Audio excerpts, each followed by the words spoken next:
James was now pulling the express in Gordon's place. He would blow his whistle as he sped past the other engines and boast endlessly at the sheds. One day, he came into the yard as Gordon was being cleaned. "Best be on standby today, Gordon," he whistled. Gordon was confused. "What for?" "Always good to be ready when starting a career as a relief engine," James laughed. Gordon rolled his eyes, but James continued. "Don't worry about me, though. I'm on the express, and you won't be seeing me again until you hear the passengers singing my praises." And he puffed snootily off to the shed. "That'll be the day," the blue engine muttered under his breath.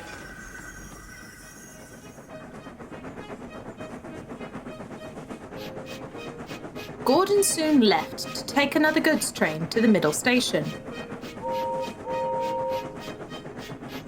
He charged at the hill to get a good run-up. But he was out of breath as he pulled into the sidings. "I'll be fine, I just need to catch my breath," he said to his driver. They suddenly heard a whistle in the distance. "Can you hear that?" said the fireman. "Sounds very hoarse," the driver observed. "It's James!" Gordon exclaimed. And it was. He came in panting and wheezing into the station with the express in tow. Black, dirty smoke plumed from his funnel. With a final effort, James stopped at the platform, unable to move another yard. "That's that then," his driver said, mopping his brow.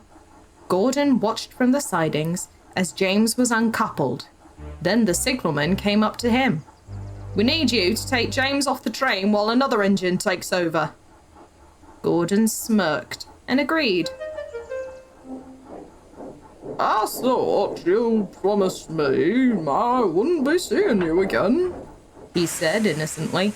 "Shut up," came the exasperated reply.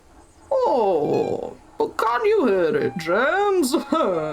It's the sound of the passengers singing your praises. Or it might be them coughing at the smoke." Gordon chuckled as he moved James into a siding, then went back to his goods train and watched the platform.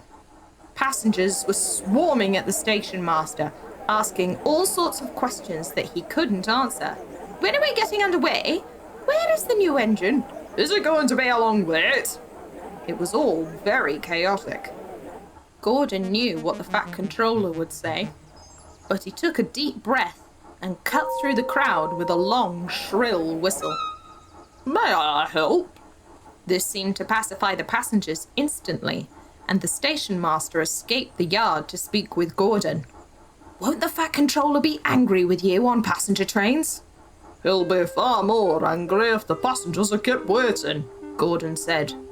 The station master knew he was right and quickly went to arrange it all with the signalman. When everything was ready, Gordon backed down onto the coaches and the guard herded the passengers back to their seats.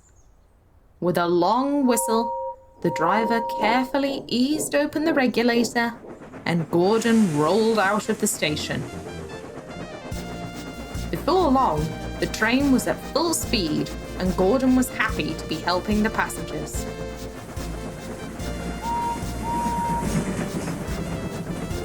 Stations and countryside flashed by.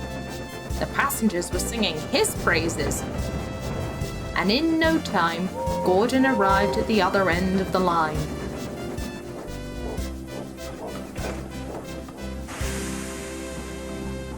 The passengers disembarked and thanked Gordon and his crew.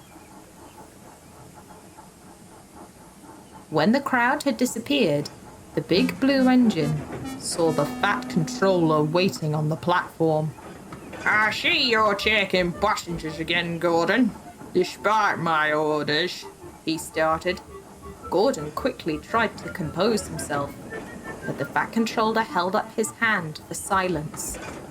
I was told all about James by the signalman, and I'm proud of you for helping all the passengers. I see now that you are a really useful engine again. Would you like to have the express back? Gordon's smile widened.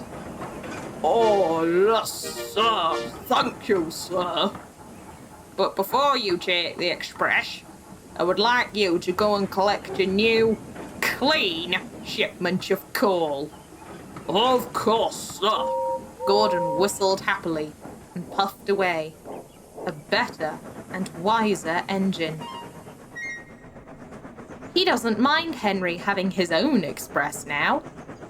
He knows that so long as he's a really useful engine, the Fat Controller will never, ever replace him.